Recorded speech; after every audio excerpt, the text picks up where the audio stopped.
really like this matchup, man. This is a must win for both of these teams here. Ravens sitting at 0-2, Cowboys sitting at 1-1. Kickoff is Sunday at 4:25 p.m. Eastern Standard Time. They got the Ravens favored by 1.5. The over-under is 48.5. Last meeting, the Ravens beat the Cowboys 34-17. That was in Baltimore in 2020. Andy Dalton played quarterback that day. Lamar Jackson only passed for 107 yards. He rushed for 94, though. Last week, the Ravens lost a tough, close one to the Raiders, man. And Gardner Minshew playing some really good ball. I saw his quarterback school all-22 breakdown today as well, man. He's leading the NFL in completion percentage right now as well. But the Raiders end up winning that one 26-23. The Cowboys, obviously, we've talked about that one enough, got blown out by the Saints. The Cowboys' 16-game winning streak was snapped at home last week. They got another chance here to get back, in the right direction. Cowboys have allowed 92 points in their last 2 home games. That includes the playoffs where my doppelganger went crazy on them and had them take a first-round exit. Since 2021, this is a good stat for the Cowboys. The Cowboys are 12-2 coming off of a loss. So I think they got good fortune here on their side. The Ravens starting out 2-0 is extremely concerning, man. 0-2. Or 0-2, yeah, thank you for the correction. This is I'm worried for Lamar Jackson, to be honest. And this is just the 5th time in their 29 seasons that the Ravens have started out 0-2, which is wild in itself right there because it seems like the Giants have started out 0-2 like 100 times.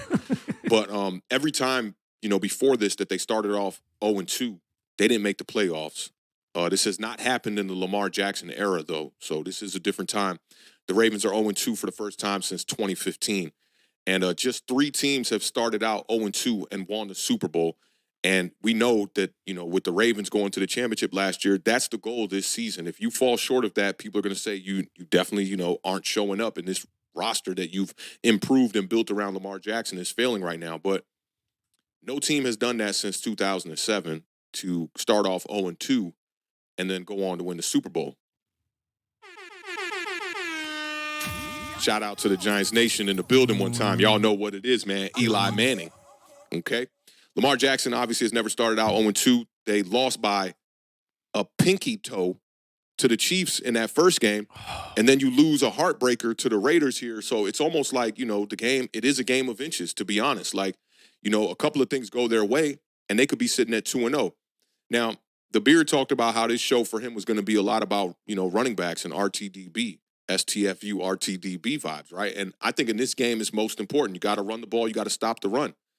The Ravens, that rush defense right now has been on fire. Very different from their pass defense. I'm a leader. I see you kind of looking down. I think you might have those numbers, so I think I'm going to leave them for you. Am I right on that? You're good. Run with it. You want me to run? Okay, so the Ravens are allowing just under 50 yards per game on the ground, which is, if you could keep that up, holy moly, that is just ridiculous. Ravens defense also had 5 sacks last week versus the Raiders. That's a game they should have won, but I think that they're in a bit of a transition at the beginning of the year here with the new defensive coordinator, Zach Orr. Can't forget they lost Mike McDonald, head coach for the Seattle Seahawks now, I believe, and they also lost Denard Wilson, my dog, who I really wanted to come over here to the New York Giants and be the defensive coordinator.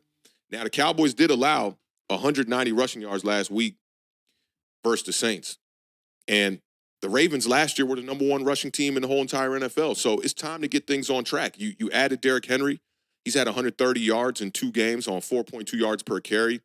And the Ravens, being a team that they're the number 1 offense when it comes to a yardage perspective right now. They're averaging 417.5 yards per game, and they're 0-2. It doesn't make no sense, but this is where it'll make sense for you. When it comes to scoring points per game, they're 14th in the NFL, averaging 21.5 points per game.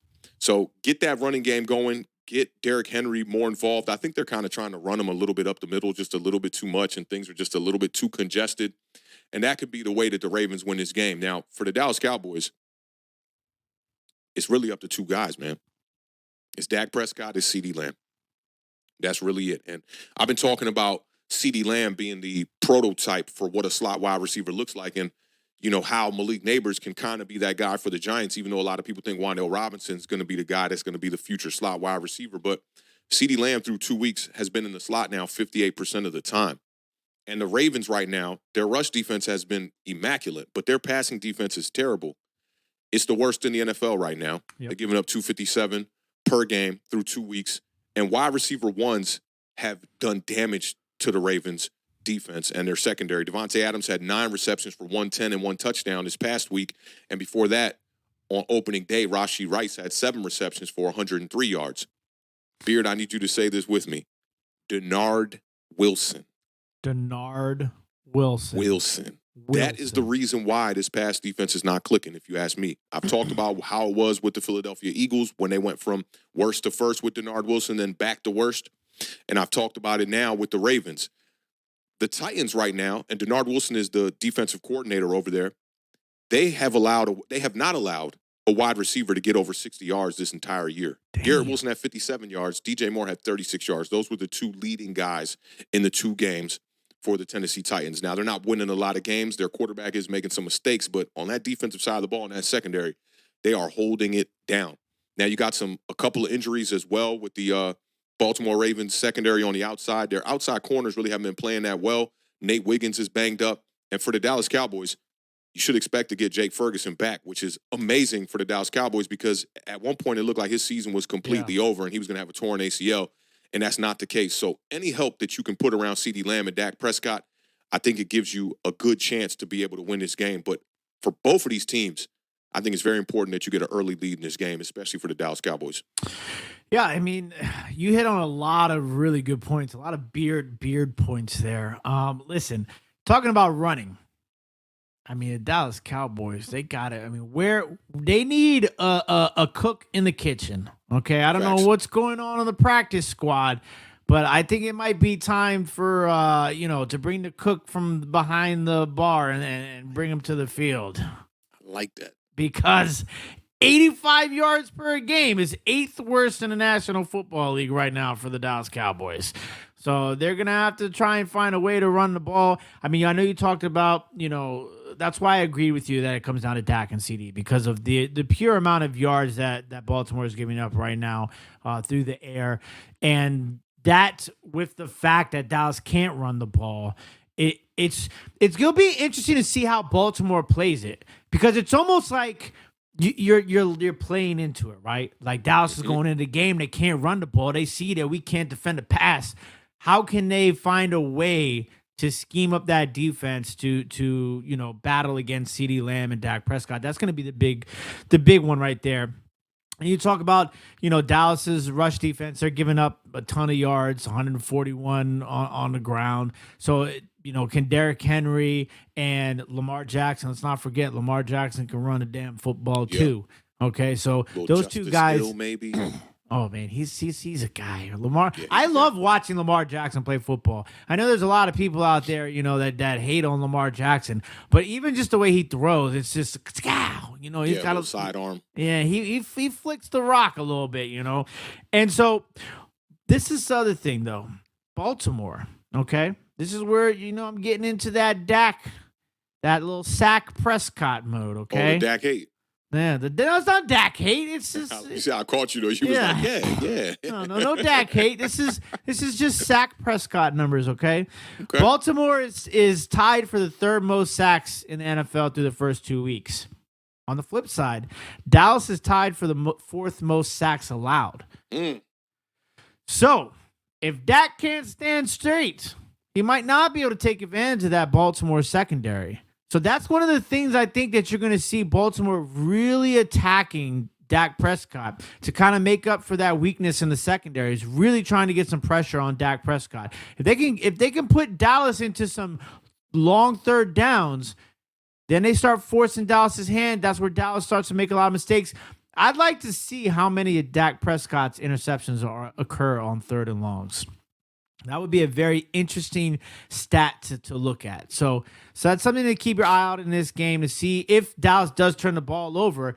Does it seem to happen on 3rd and longs? Because I think this is going to be an interesting little study for somebody who has a little bit of extra time. We don't have a study department here yet. Yeah, we do. Yeah, we do. You looking at them.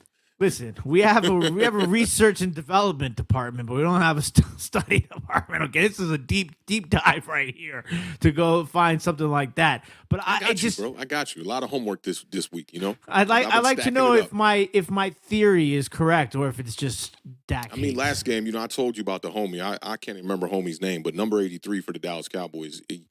He's at fault for a lot of the problems. That's the other thing too, though. I am a realist. There has been a lot of Dak turnovers, interceptions that have been not necessarily on Dak. You know, there's been a lot of those. Yeah, you know, and I mean, you got to think you might be thinking 2 years ago, last year, Dak Prescott wasn't even throwing interceptions. Yeah. This year, how many does he have? He's got two in the. He had 2 in the last game, and then did he have 1 in the first game? I think against the Browns. I think he just had 1 touchdown, no interceptions against the Browns. Actually, yeah. So it's going to be Baltimore's front against Dak Prescott. That's going to be really key for Baltimore in order to kind of keep them at bay. I'm concerned. I know it's like Dak and CD, like they're really good. CD Lamb is one of the best in the game, okay? But how much of that can they rely on week in and week out? Especially when their defense is playing as poor as they are. I mean, yeah, they played good in the first game, but I mean, maybe the Saints is really high octane. Maybe, but to get that sort of, I mean, they scored 35 points in the first half in their building. Yeah, Dallas won how many games? Went wrong for Dallas in that game. How many games did Dallas win at home in a row before that game? 16. Okay, damn, are they gonna lose 2 in a row at home after winning 16 in a row? I mean, this is a tough one here, man. The Baltimore Ravens are a really good team, and I'm looking forward to seeing Micah Parsons chasing Lamar Jackson around. That's a really good matchup there. I think more importantly than the Ravens defensive front going against Dak, because Dak the kind of guy that he's not going to take a lot of sacks, man. He's going to get that ball out of his hands hot and quick.